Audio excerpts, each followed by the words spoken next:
waktu yang indah ini Tuhan. Kau di tengah-tengah kami, selalu mengajar kepada kami. Darah-Mu membungkus kami, gereja-Mu Abalop Jamblang KBC. Jauhkan dari segala pencuri firman Tuhan, segala intimidasi, segala kekhawatiran dunia, segala ketakutan apapun juga. Kami ikat kuasa-Mu di dalam nama Yesus Tuhan. Urapi hamba-Mu yang tidak ada apa-apanya Roh Kudus, hanya Engkau yang berbicara. Engkau ambil alih Tuhan. Berikan hikmat pengajaran dari surga, penuhi untuk hamba-Mu. Menyampaikan pesan-Mu buat gereja-Mu di Abalop Jamblang KBC. Kami serahkan waktu ini dari awal sampai akhir ke dalam tangan-Mu. Roh Kudus, Engkau yang beracara. Roh Kudus, Engkau yang ambil alih. Kami serahkan ke dalam tangan-Mu. Di dalam nama Yesus, hamba mengucap syukur dan berdoa. Haleluya. Amin. Shalom, selamat malam. Puji Tuhan ya. Kita tidak terasa cepat banget ya, udah seminggu lagi doa malam ya, semuanya semangat. Doa malam ya luar biasa. Hari ini saya menyampaikan yang simple, mungkin yang juga sering dengar bosan kali ada orang ya. Ya tapi ya itu tidak boleh bosan ya, kalau memang itu pesan dari Tuhan tidak boleh bosan tentang pemuritan ya. Jadi kita tahu ini bagaimana Tuhan beri modeling kepada murid-muridnya itu. Jadi murid-muridnya itu bagaimana dia mengambil 12 murid, kita semua tahu ya 12 murid gitu. Jadi sebenarnya dulu kita juga pernah belajar tentang pemuritan ya. Bagaimana 3A masih ingat pemuritan dari kondisi sekarang lewat proses menuju kepada goal itu masih ingat ya. Yang dulu itu ya pemuritan. Ya 3A yaitu pertama ajaran Kristus, kedua aktivitas Kristus ya, dan ketiga adalah amanat agung. Jadi ini adalah dasar untuk kita sebagai murid Yesus. Kita ini semua adalah murid Yesus. Bukan katanya hamba Tuhan baru murid Yesus, tidak. Siapapun yang terima Tuhan Yesus sudah menjadi murid Yesus. Jadi kita ini benar-benar harus tahu apa hatinya Tuhan. Kenapa tuh harus pemuritan? Kenapa kita harus pemuritan? Tuhan juga pemuritan. Kita melihat di Matius 10 ayat 1 ya, kita melihat ya. Yesus ya 10 ayat 1 ya, benar ya. Yesus memanggil ke-12 muridnya dan memberi kuasa kepada mereka untuk mengusir roh-roh jahat dan untuk melenyapkan segala penyakit dan segala kelemahan. Jadi di sini kita melihat modeling dari Tuhan Yesus ya. Bagaimana dia memanggil murid, kita tahu 12 murid Tuhan Yesus. Dua diutus ya. Langsung dipraktekkan gitu loh. Beri dia kuasa. Ya. Setiap kita kan penuh kuasa. Amin. Kalau kita tidak pergi bergerak, kita tidak akan salurkan kuasa yang Tuhan berikan kepada kita. Makanya kenapa banyak orang yang kuburkan karunia, kuasa, ya yang telah Tuhan siapkan bagi kita. Tujuan Tuhan berikan kepada kita kuasa untuk kita apa sih di sini? Melenyapkan segala penyakit, mengusir roh jahat. Tujuan ada maksud tujuan Tuhan sebagai murid Kristus. Ya, kita tahu di Matius 28 itu juga sangat tahu semua ya bagaimana. Karena itu pergilah, jadikanlah semua bangsa muridku, baptislah mereka dalam nama Bapa, Anak dan Roh Kudus, dan ajarlah mereka melakukan segala sesuatu yang telah kuperintahkan kepadamu. Dan ketahuilah aku menyertai kamu senantiasa sampai kepada akhir zaman. Ini pesan ini sangat, ini tidak boleh bosan kita dengar. Karena kadang-kadang kita bisa, orang bilang mungkin lupa ya, terlalu sibuk. Kadang bisa kita abaikan. Itu begitu penting sebenarnya. Ya, Tuhan kerjasama dengan kita. Tidak kebetulan Roh Kudus diberikan kepada kita, kuasa diberikan kepada kita. Tujuannya apa? Untuk kita pergi keluar. Bukan katanya nggak harus pergi kemana-mana. Di mana kita kerja, disitulah kita melayani, mengajar orang. Di sini harus kita supaya semua bangsa menjadi muridku. Tujuan Tuhan mau kita multiplikasi. Kita tahu Tuhan panggil 12 murid. Dari 12 murid akhirnya berkembang 120. Yang di atas loteng, yang mendapat api Pentakosta Roh Kudus itu yang pertama itu ya 120. Dari situ kembang lagi 500. Dari situ kembang lagi 3000. Kalau kita semua tidak bergerak, kapan itu bisa kerajaan Allah bisa penuh? Tujuan Tuhan datang ke sini, saya selalu ingatkan kenapa saya tidak akan bosan-bosan ngomong karena Tuhan taruh di hati. Ini adalah visi misinya Tuhan. Tuhan waktu ketemu dengan Petrus, aku akan menjadikan engkau penjala manusia. Engkau Petrus di atas batu karang, engkau bukan penjala ikan lagi. Jadi kita ini setelah terima Yesus, kita harus ingat ini visi misi penting. Ya, ini harus Tuhan kita dapat dengan cuma-cuma, kita juga harus berikan kepada orang dengan cuma-cuma. Itu yang Tuhan mau. Bukan katanya, saya harus, ada orang bilang, ini pekerjaan hamba Tuhan, itu salah. Di dalam firman Tuhan tidak ada bilang hamba Tuhan. Semua Tuhan mau kita pergilah, ini perintah gitu loh. Kalau perintah berarti wajib kita lakukan. Amin. Jadi ini begitu penting ya. Enggak katanya, saya sibuk kerja, enggak ada waktu. Zaman sekarang sangat gampang. Dipermudah dengan media-media yang telah Tuhan persiapkan buat kita. Ya. Lewat HP, lewat WA. Bisa. Saya doakan orang selalu lewat WA. Lewat telepon orang, lewat WA kalau saya nggak sempat. Sama juga kita bisa mengajar orang, muridkan orang, mendoakan orang.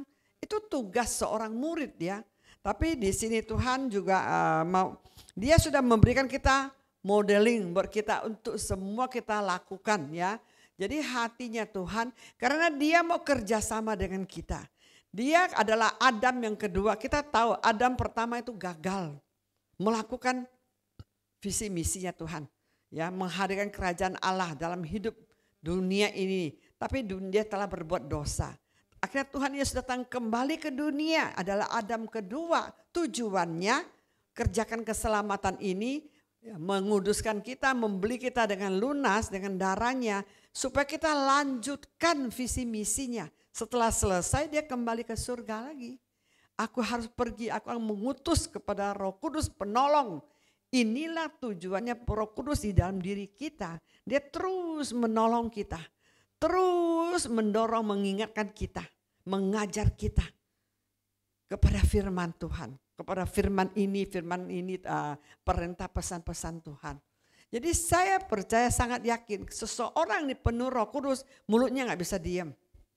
Kalau orang yang mulutnya nggak mau buka diam, nggak mau pernah berani bicara malu, saya masih meragukan apakah dia udah dipenuhi Roh Kudus benar-benar nggak. Karena saya ngalamin sendiri setelah saya dipenuhi Roh Kudus. Saya nggak bisa diam. Waktu itu saya kaki baru sembuh. Baru sembuh saya baru belajar berdiri. Tapi telepon saya sudah kemana-mana. Waktu itu teman saya di Tanah Abang. Saya telepon satu persatu. Saya ada buku telepon, saya duduk di kursi. Baru mulai belajar duduk, udah agak sembuh. Saya sudah telepon teman-teman. Jadi sampai teman-teman bilang, kamu ini gila ya Eng ya. Sembuh, bukannya datang toko, jaga toko. Lo mau jadi pendeta katanya. Saya diketertawai. Tapi kita nggak tahu malu. Kita satu hari nggak kabarkan Injil itu rasa utang. Jadi manakah itu kalau murid Kristus pasti ada tanda-tandanya. Makanya kita lihat ya. Tuhan Yesaya 50 ayat 4. Tuhan Allah telah memberikan kepadaku lidah seorang murid. Supaya dengan perkataan aku dapat memberi semangat baru kepada orang-orang letih lesu. Setiap pagi ia mempertajam pendengaranku untuk mendengar seperti seorang murid. Ini tanda seorang murid. Dia akan memberikan lidah seorang murid. Kalau seorang murid nggak bisa diam, dia terus mau bersaksi kebaikan Tuhan, bersaksi keselamatan. Dia terus mau pingin sembuhkan orang sakit. Doakan orang, usir setan, itu ciri-ciri seorang murid, ya. Jadi makanya lidah seorang murid nggak mungkin bisa diem-diem ngomong gosip yang enggak. Suruh ngomong firman, rasanya malu, nggak enak hati, nggak berani. Itu apa ciri-ciri seorang murid? Seorang murid tiap hari ketemu orang dimanapun ingatin. Saya ingat papi, dia seorang dokter ya, dia praktek. Pernah sekali saya tunggu lagi bawa jemaat kita pergi mau periksa, lagi sakit perut, saya bawa dia periksa. Saya tunggu setengah jam, dia periksa 1 orang setengah jam lebih. Sampai ada beberapa orang tunggu sama saya sampai pergi keluar cari makan. Setelah saya masuk, saya omelin dia. Saya bilang, heran periksa 1 orang setengah jam. Ngapain begitu lama? Pada pergi lo tuh pasienmu, pergi keluar cari makan. Kamu ini nggak tahu ya? Ha? Kamu ini nggak tahu, saya diomelin balik sama dia. Saya ini bersaksi, yang datang ini pakai kerudung, yang datang ini yang Buddha. Mereka ngalamin sakit, saya bersaksi tentang kebaikan Tuhan. Ya, saya suruh mereka harus beriman kepada Tuhan. Ini ya ladang saya. Dia dokternya duduk di dalam meja, tapi orang datang, itulah ladang dia. Dia pergi kabarkan Injil. Ya, mengajar orang supaya orang bertobat, percaya Yesus. Itulah dimanapun Tuhan taruh, di situ kita harus menjadi mulut seorang murid, lidah yang di sini bilang lidah seorang murid ya, yang selalu memberi semangat baru kepada orang-orang yang letih lesu. Jadi kenapa kita harus menjadi murid Kristus ya? Jadi kita ini supaya di sekeliling kita begitu banyak orang letih lesu. Sekarang orang letih lesu bukan cuma di luar sana, di dalam gereja juga banyak yang letih lesu. Ngalamin, kemarin saya pemberitaan ngalamin tekanan yang begitu hebat. Tapi pada waktu setelah kita share, kita ajak bicara dari hati ke hati, dia dikuatkan. Iya benar, saya harus kuat. Saya percaya Tuhan pasti menolong saya. Makanya mulut ini memang penting dipakai ya, untuk memberi semangat kepada orang. Makanya ciri-ciri seorang murid ini benar-benar membangun orang. Mengingatkan orang akan dosa, mengingatkan orang akan firman Tuhan. Berikan semangat kepada orang. Karena keadaan sekarang ini, kalau kita sebagai murid Kristus nggak mau sampaikan, nggak mau kuatkan orang, siapa lagi? Orang di sekeliling kita begitu kasihan.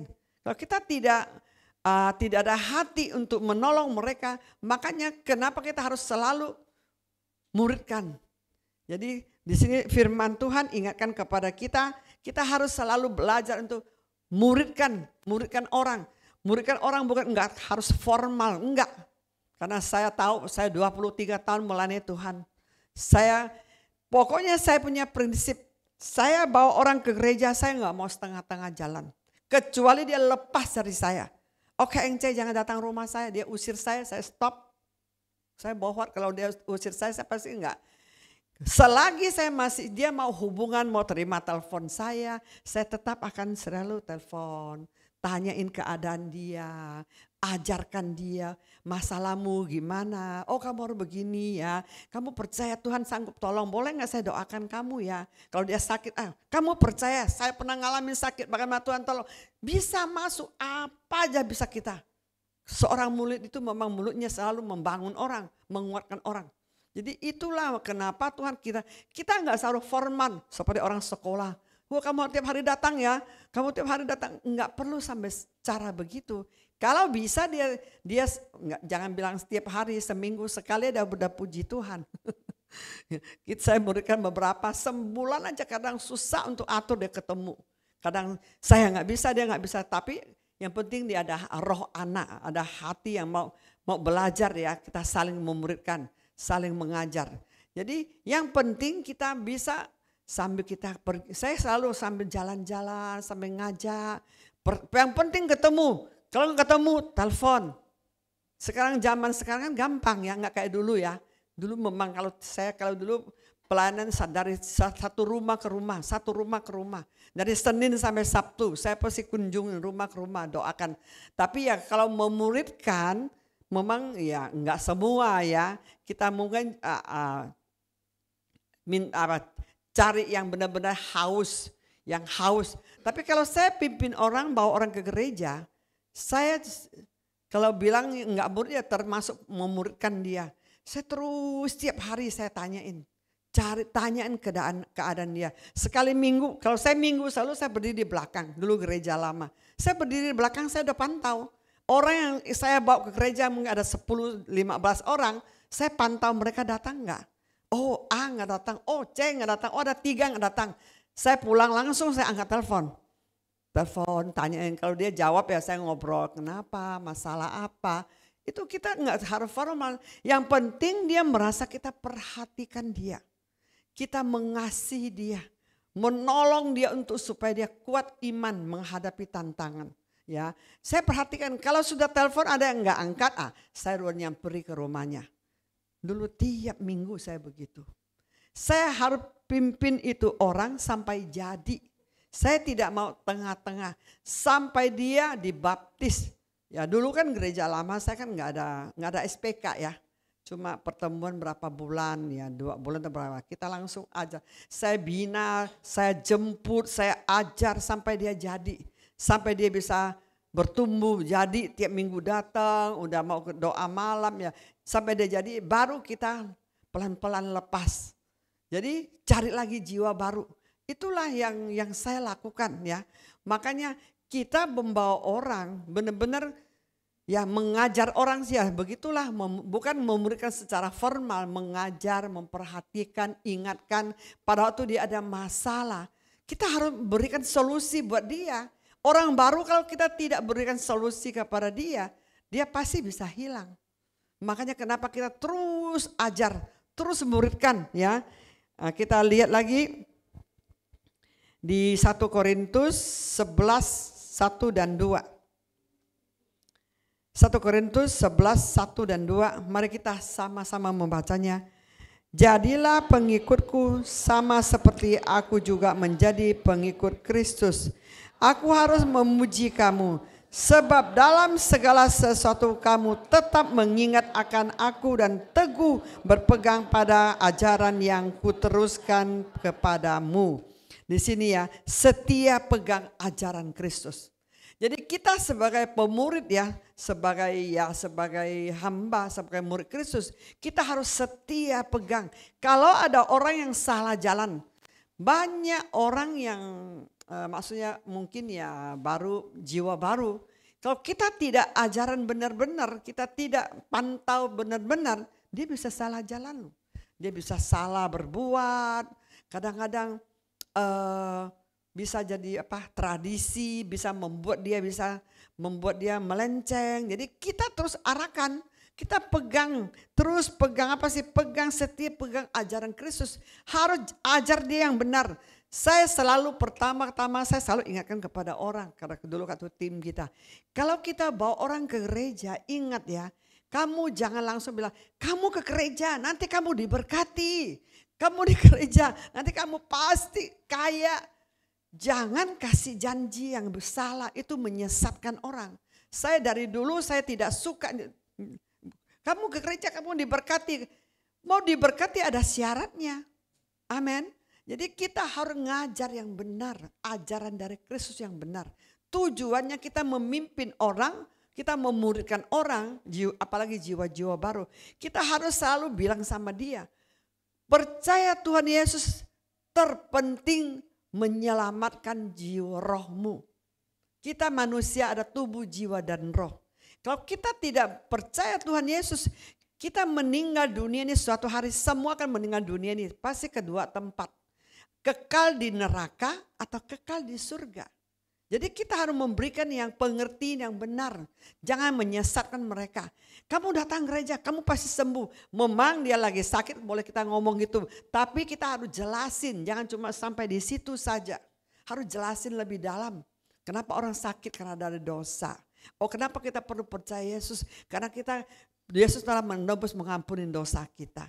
Jadi kita terpenting, kita harus minta pemberesan dengan Tuhan. Kita bereskan dengan diri dengan Tuhan.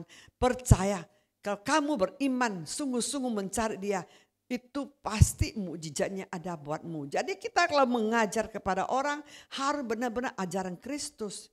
Yang tadi 3A itu.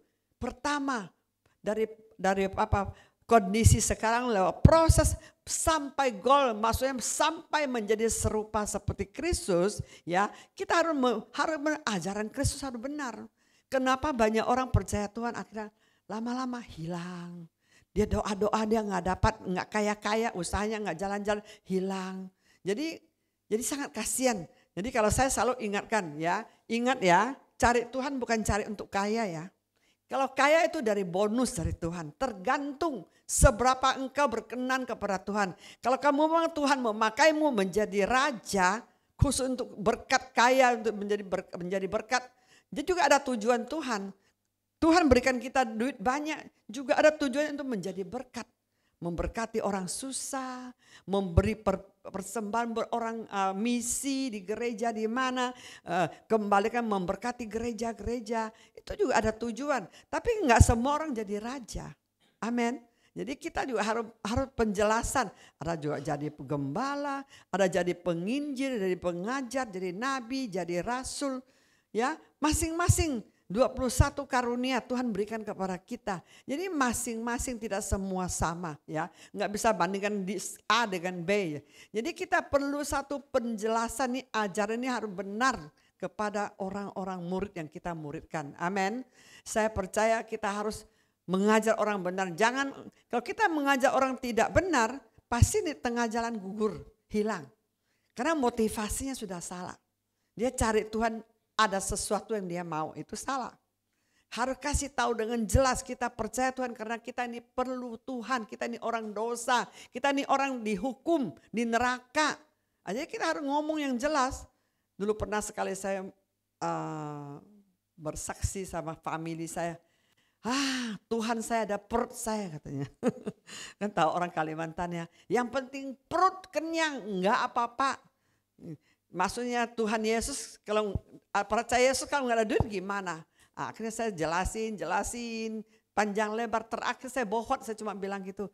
Nanti ya Kucong ya, kalau terakhir kali kalau kamu udah rasanya sesak, udah rasanya ngos-ngosan, hampir-hampir merasa mau meninggal, kamu mau pilih deh. Kalau kamu merasa mau surga, panggil Yesus minta ampun, nah itu. Kalau kamu rasanya tidak mau, ya nggak apa-apa ke neraka, kamu pilih aja. Terakhir saya sempat juga kadang-kadang capek dengan orang berdebat dengan orang yang begini. Kita perlu hikmat hadapi dia. Kita nggak usah ngeyel, nggak usah sampai terpancing emosi, enggak. Kadang memang memuridkan jiwa-jiwa baru memang perlu satu kesabaran ya. Tapi yang terpenting kita ajaran Kristus harus benar. Jangan melenceng, jangan memberikan maksudnya ajaran yang tidak benar menjadi motivasi yang salah. Tapi kalau motivasi salah tidak sampai, nanti suatu hari dia bisa tinggalkan Tuhan ya. Jadi kita mengucap syukur dan terus juga kita lihat Kisah Para Rasul 18 ayat 23. Kisah 18 ayat 23, mari kita sama-sama membacanya. 1, 2, 3. Setelah beberapa hari lamanya ia tinggal di situ.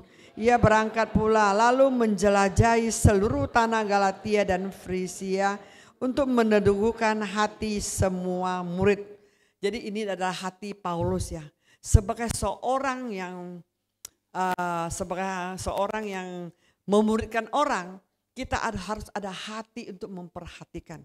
Zamannya mereka menjelajahi satu kota ke kota, bukan sekarang bisa telepon, pakai motor, pakai mobil, jalan kaki dari kota ke kota. Karena hatinya mengasihi Tuhan, merindukan murid-murid, mencetak murid-murid baru buat Tuhan Yesus, buat kerajaan Allah. Dia ini begitu meneguhkan hati murid. Dia menjelajahi seluruh tanah Galatia. Seberapa besar tuh Galatia? Begitu besar. Dia menjelajahi Galatia dan Frisia untuk meneguhkan hati semua murid.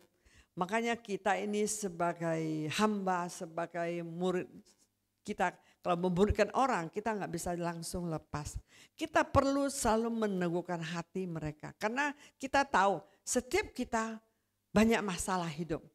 Kalau kita tidak perhatikan mereka, gampang hilang.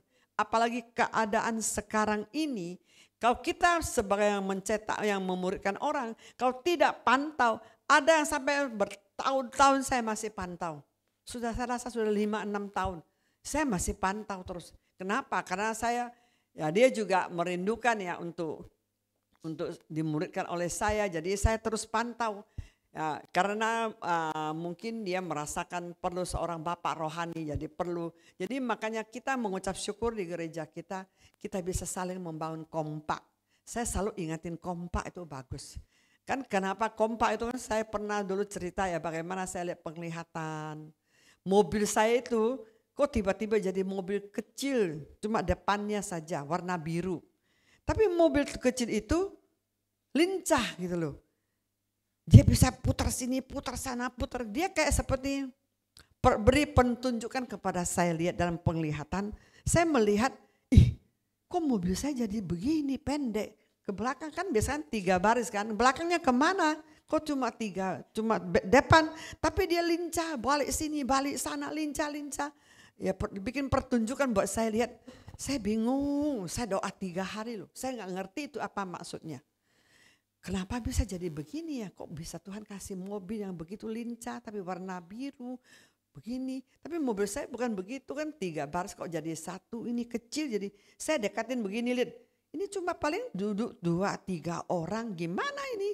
Kok jadi begini, ini mobil apa yang aneh? Saya nggak ngerti. Satu hari saya tanya Tuhan nggak ada jawaban. 2 hari nggak ada jawab. Hari ketiga pagi saya lagi sapu kamar gitu loh, lagi sapu kamar. Kan saya bahasa roh, saya menyembah. Saya dalam hati terus bilang apa itu ya? Itu mobil biru itu apa itu? Tiba-tiba di hati saya itu bicara. Ada satu kata-kata, 2-3 orang berkumpul Tuhan hadir. Saya langsung gitu loh. Kan selama ini kan Pak Lukas selalu ajarkan ya tentang kompak-kompak kan. 2-3 orang berkumpul Tuhan hadir. Di situ saya baru nangkap maksudnya. Waktu saya sampaikan ke Pak Lukas seperti melompat. Karena dia bilang selama ini saya mengajar tentang ini kompak sudah bertahun-tahun Bu. Rasanya enggak ada. Orang nggak terlalu semangat juga, dia merasakan mungkin nggak ada mungkin pernyataan Tuhan yang mendukung, mensupport apa yang dia ngajar gitu. Pada waktu saya sampaikan, dia bilang saya rasanya melompat Bu katanya. Aduh benar ini, makanya kompak ini jangan anggap dia enteng. Saya selalu ingatin, saling memuridkan. Ya, setiap kita butuh kompak. Kalau kita komsel 8 orang, 7 orang, bisakah kita untuk sepakat untuk kompak? Tidak gampang. Kadang bilang yuk kita pergi ke sana besok. Kamu pergi deh, saya nggak sempat deh. Ini orang susah. Ngomong saya udah ngajak berkali-kali, dia nggak mau. Jadi kita pasti rasanya agak susah untuk kompak. Tapi kalau 2-3 orang kita gampang kompak. Jadi kita harus memiliki kompak, saling memuridkan, saling mengajar, saling mengingatkan, saling menolong. Jadi itu begitu powerful. Jadi saya melihat pada waktu pandemik yang waktu banyak yang kena delta ya, virus delta itu yang meninggal itu, jamaah kita 10 lebih meninggal kan. Tapi ada beberapa tertolong karena kompaknya doa. Saya sangat tahu ada beberapa. Karena dia juga telepon ke saya minta saya kompak bareng-bareng. Dia 2 orang. Bu saya tolong, dia lagi ICU, udah buka lubang di sini. Dia punya oksigen tinggal 40. Bayangkan 40 bisa hidup enggak? Tapi karena doa kompak, tiap hari doakan, suruh susternya masukin, di kompak nih telepon dari sini, pegang suster kasih dia kita doain begitu. Puasa dahsyat loh. Sampai yang oksigen tinggal 30, 40, orang normal oksigen kan 198, 97. Tinggal 40 gimana napas. Tapi karena kompak doakan, powerful enggak? Karena sehati kompak doakan. Makanya saudaraku jangan abaikan kompak. Saya rindukan kita semua bangun kompak. 1 orang juga boleh. Maksudnya 2 orang lah. Kita cari 1 orang atau 2 orang untuk kompak. Jadi memberi kita kekuatan, semangat. Pada waktu kita ada masalah, kekuatan, benar-benar ada kekuatan. Untuk kita doa, ada mukjizat. Saya himbau kita untuk bangun kompak. Amin. Jadi saya percaya kompak ini sangat-sangat powerful. Karena saya bilang dalam akhir zaman ini kita tidak bisa one man show. Tidak bisa sendiri, apa-apa sendiri, nggak bisa. Kita perlu tim, saya aja perlu tim.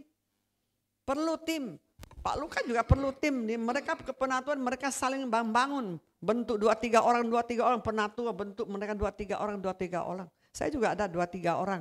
Kenapa? Ada sesuatu, ada masalah, urgent, berat. masalah kadang kita nggak bisa selesaikan. Pada waktu kita sampaikan, didoakan, diberkati lewat pernyataan, lewat doanya, kuasanya bekerja, mukjizat terjadi. Betapa dahsyatnya. Makanya saudaraku, ya saya himbau kita, carilah teman-teman yang sekompak. Jangan kelompok besar. Terlalu besar susah kompak. Ya, kelompok kecil 2-3 orang itu benar-benar Tuhan hadir ya. Ya, jadi kita lihat ya 2 Timotius 2 ayat 1 dan 4. 2 Timotius 2 ayat 1 sampai 2 bukan sampai 4. Mari kita baca 1, 2, 3. Sebab itu hai anakku, jadilah kuat oleh kasih karunia dalam Kristus Yesus. Apa yang telah engkau dengar daripadaku di depan banyak saksi, percayakanlah itu kepada orang-orang yang dapat dipercaya. Juga cakap mengajar orang lain. Di sini Tuhan mau kita cakap mengajar orang lain. Yang tadi saya sampaikan, memberikan orang mengajar, benar-benar ada hati mengajar. Kita kadang-kadang jangan terus merasa, dia mana dia ngomong aja pelot-pelot. Kayak saya dulu, saya ditertawa orang. Kita ngomong aja nggak bisa gitu loh rasanya. Tapi karena Tuhan tidak melihat kita bisa nggak bisa. Yang penting ada hati. Kalau kita ada hati, bodoh pun jadi pintar. Karena firman sudah ingatkan kan. Ya, faktanya saya dulu mana bisa ngomong Indonesia. Saya ngomong Indonesia bisa habis, selalu bisa habis, nggak tahu mau ngomong apa lagi. Tapi karena saya terus doa, terus belajar, terus doa, belajar minta hikmat dari Tuhan ngajar saya. Kayak kemarin saya ke Palem, khotbah saya, Tuhan saya mau ke sana, saya mau, kan di sana semua ngomong Indonesia. Jadi kita benar-benar minta hikmat Tuhan. Jadi saya percaya, jadi kita dia harus maksudnya jangan meremehkan orang. Kadang kita lihat orang-orang yang sederhana, tapi karena hatinya mengebu-ngebu, hatinya mau belajar. Kemarin saya ada satu ibu, Mami, saya sih nggak bisa bahasa Indonesia. Saya beli Alkitab, saya taruh di sini katanya. Taruh di sini? Iya. Saya bilang dalam nama Yesus saya bisa baca Alkitab, saya bisa baca Alkitab. Bisa loh, saya tes dia bisa loh. Anak saya bilang, awalnya saya baca, saya tahu bahasa ini kayak tulisan nih. Oh ini kasih ya, pasti ya, lemah, lembut. Tapi maksudnya artinya apa saya nggak tahu katanya. Dia nggak bilang nggak tahu. Saya doa lagi, Tuhan Yesus kasih saya tahu ini apa maksudnya. Dia orang yang tidak sekolah, tapi karena hatinya mau belajar. Makanya kita harus cari orang yang benar-benar ya, kita mengajak orang-orang yang benar-benar ada hati loh. Kita teruskan supaya dia benar-benar. Kalau dia ada hati, bisa loh. Makanya saya luar biasa. Sekarang kamu bisa, kalau sudah baca ngerti, udah ngerti. Saya sampai tahu kitab di sini, saya doakan, saya bilang tiap hari saya doakan loh, tiap hari loh, sampai jadi loh. Makanya di sini Tuhan juga ingatkan kepada kita ya, kita harus ya percayakan kepada orang yang dapat dipercayai. Jadi kita juga harus jangan menganggap orang, dia bodoh, nggak bisa lah. Dia ngomong aja nggak jelas, nggak pintar. Tapi kalau dia ada hati mau belajar, percaya loh, dia bisa loh. Makanya kita harus ya minta hikmat Tuhan ya. Saya selalu salut dengan Ibu Picu. Dia selalu bilang, saya doa Tuhan, saya mau cari PKS. Katanya Tuhan siapa, tiba-tiba saya lihat muka dia. Tapi dia ngomongnya lambat, pelan. Apakah bisa jadi PKS? Tapi dahsyat tuh. Luar biasa, sekarang bisa pegang 2-3 komsel. Udah dia ajarkan kepada dia, Tuhan dapatkan dia untuk dia supaya dia percayakan kepada dia. Akhirnya diteruskan bisa sekarang pegang 2-3 komsel. Seorang ibu-ibu yang sederhana. Ya awalnya kita melihat seperti dia susah, ngomongnya dia nggak bisa. Sekarang begitu fasih, ngomong firman, ingatkan firman, ngajar orang firman. Ini semua karena hati, amin. Kalau dia ada hati mau belajar, saya bilang di dalam Tuhan jangan lihat ini orang bodoh-bodoh. Jangan lihat orang ini apa bisa gitu loh. Ya, maksudnya jangan hakimin, beri kesempatan kepada orang, amin. Kalau dia ada hati mau belajar, orang bodoh pun bisa jadi pintar. Saya benar-benar saya tahu ini Tuhan. Saya tahu dulu pertama kali saya melayani Tuhan di Jamlang. Tahun 2000. Saya dalam penglihatan ke Kalimantan lagi misi. Suatu malam saya lihat saya khotbah begini. Wow, saya semangat. Begitu khotbah. Saya bangun, saya bilang, Tuhan ampun jangan deh ini. Pokoknya semua saya mau kerja. Jangan suruh saya khotbah Tuhan. Saya paling takut ini Tuhan. 7 tahun saya nego dengan Tuhan. 7 tahun. Bayangkan dari 2000 sampai 2007 saya baru berani berdiri pun dipaksa Tuhan. Dipaksa Tuhan untuk berkhotbah di depan mimbar. Kenapa saya dipaksa Tuhan? Saya dulu kan selalu kalau mau kan pembicaraan kan mengundang pembicaraan untuk minggu. Pak ingatin ya tolong ya. Saya Jumat saya udah bilang wanti-wanti takut nanti orang yang kita undang nggak datang nanti saya nggak bisa ngomong. Jadi saya nggak tahu mau ngomong apa. Pak nanti ya minggu ya Bapak khotbah ya. Sorry Pak Bu. Kenapa Pak? Saya lagi di kereta, saya ke Solo, aduh rasanya mau pingsan rasanya. Udah Jumat malam dia jawab saya begitu, mau pingsan gak? Aduh Pak, jangan main-main, Bapak kenapa begitu? Gak apa-apa tenang Bu, Tuhan bilang suruh ibu yang khotbah.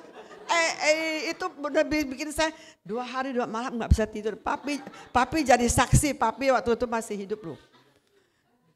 Dari Jumat malam, Sabtu malam, gak tidur, 3 hari 2 malam gak tidur. Alkitabnya sebelah kiri, sebelah kanan. Dikasih tema lagi, bayangkan aja. Pertama kali dikasih tema apa? Kerajaan Allah. Bayangkan ini apa ini kerajaan Allah. Kita nggak tahu, baru belajar melayani Tuhan, nggak tahu apa-apa. Disuruh khotbah, dikasih tema. Dibayangkan aja. Aduh, saya coba waktu itu ada papi. Cuma untung ada papi yang selalu support. Bisa dalam nama Yesus, dia tumpang tangan terus. Gini, jangan takut. Nggak bisa loh, saya rasa keringat dingin loh. Terus mau ke toilet loh. Dia bilang kamu ini jangan intimidasi, bisa kamu. Dia bilang. Akhirnya saya keluarkan semua catatan saya kan selalu dapat tiba-tiba dapat satu pernyataan. Tahu-tahu sekali saya buka saya punya catatan, itu ada tema kerajaan Allah udah di situ dan ayat-ayatnya. Saya cuma tinggal tambah beberapa ayat lagi dan uraikannya gimana. Saya bilang Roh Kudus ini nomor 1 yang mana Roh Kudus? Tolong. Sampai saya begitu doa. Karena banyak ayat jadi saya bingung. Mana nomor 1 Tuhan? Oh ini ya, ini 1 ya. Roh Kudus, nah nomor 2 yang mana? Ayat yang mana pakai nomor 2? Sampai saya begitu. Dia benar-benar soko guru kita Roh Kudus. Pertama kali saya khotbah saya masih ingat kerajaan Allah. Tidak akan saya lupa.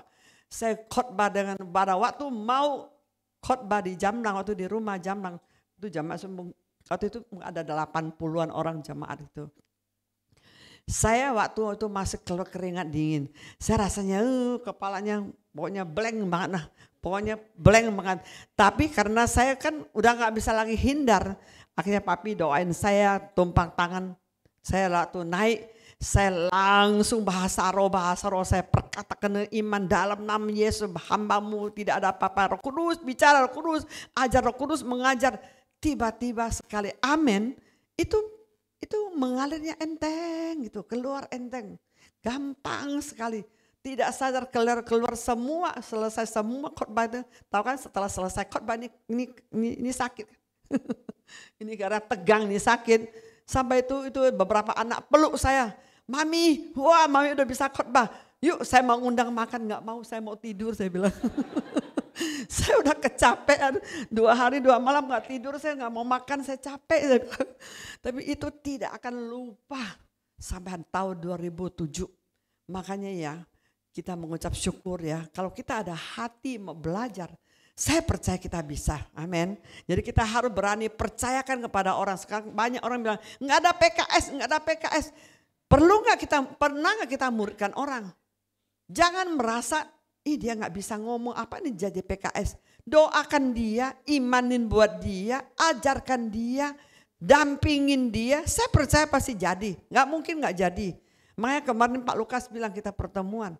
Sekarang PA dan head 24 ya, 24. Kita kan merasakan capek kan katanya, capek kan? Semua kita sendiri. Kenapa kita nggak muridkan lahirkan pemimpin baru, teruskan mengajarkan kepada orang lain? Masa kalau nggak ada 3, Pak Lukas bilang 2 lah. Kalau 2, 1 lah. Kalau nggak ada 1 terlalu, katanya. Terlalu. Kalau satu pun nggak ada, terlalu. Ingat-ingat, PA head terlalu.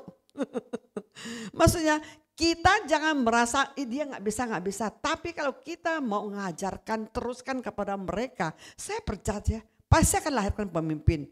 Seorang pemimpin yang berhasil harus melahirkan pemimpin yang baru. Seberapakah engkau memimpin, kalau kamu tidak pernah melahirkan pemimpin, cuma kamu sampai tua tetap kamu, saya meragukan kamu ini bukan pemimpin yang berhasil.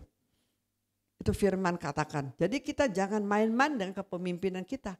Dulu saya penterjemah, sekarang lahirkan 3 penterjemah. Waktu Koram Deo saya bilang harus semua Koram Deo pemimpin untuk mereka latih untuk share firman. Sekarang di Koram Deo ada 18 pengajar. Dahsyat nggak kita? Tepuk tangan buat Tuhan. Jadi saudaraku, kita jangan abaikan hikmat, pewahyuan, kepintaran yang telah Tuhan berikan kepada kita. Kita jangan remehkan orang. Kita berani percayakan kepada orang yang bisa dipercaya asal dia punya hati. Kalau dia punya hati, saya percaya pasti jadi. Ya seperti saya tahu benar-benar ada hati mau belajar, mau mencari jiwa, mau berkhotbah, mau apa. Hari ini saya bisa karena ada hati. Amin. Saya percaya saudara kita juga. Kalau hari ini kalau kita mau pasti dapat. Pasti kalau kita mau ada hati muridkan 1 orang saja pasti jadi. Ya, kalau kita menjadi sekarang pemimpin, kita muridkan cari 1 pemurid terus intent terus doakan, perkatakan buat dia, membangun semangat dia. Saya percaya pasti jadi ya. Saya mengucap syukur ya. Kita percaya Tuhan benar-benar ada di tengah-tengah kita. Ya, walaupun kita ikut Tuhan, memang kadang-kalanya merasakan kita sepertinya capek ya. Tapi ya sepertinya aduh pikul salib, bayar harga. Tapi ingat satu hal, upahmu besar di surga. Amin. Jadi firman Tuhan ingatkan kepada kita Lukas 14 ayat 27. Barang siapa tidak memikul salibnya dan mengikut aku, ia tidak dapat menjadi muridku. Setiap kita sebagai murid Kristus harus bayar harga. Harus pikul salib dan menyangkal diri. Harus lahirkan pemimpin lahirkan pemimpin. Setiap kita sebagai pengajar lahirkan pengajar. Sebagai gembala lahirkan gembala. Sebagai rasul lahirkan rasul. Saya percaya kalau kita ada hati mau terus melahirkan pemimpin dalam pelayanan kita ini, pasti jadi. Saya doakan berhari-hari. Saya terus minta Tuhan lahirkan pemimpin-pemimpin, pengajar-pengajar. Lahirkan sekarang banyak lagi yang terus saya mau doakan.